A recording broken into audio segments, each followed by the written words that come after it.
तर बेसन पोळी बनवलेली आहे.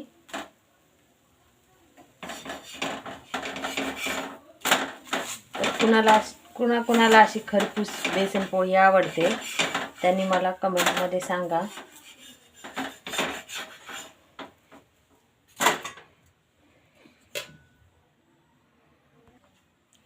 भाजी करायचा कंटाळा आला किंवा भाजीला एक पर्याय म्हणून आपण बेसन पोळी करू शकतो.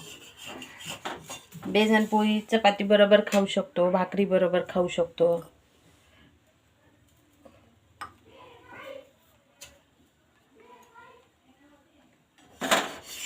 तर बेसन पोळी कोणाकोणाला आवडते किंवा ह्याला तुमच्या भागामध्ये काय म्हणतात ते पण मला तुम्ही कमेंटमध्ये सांगा.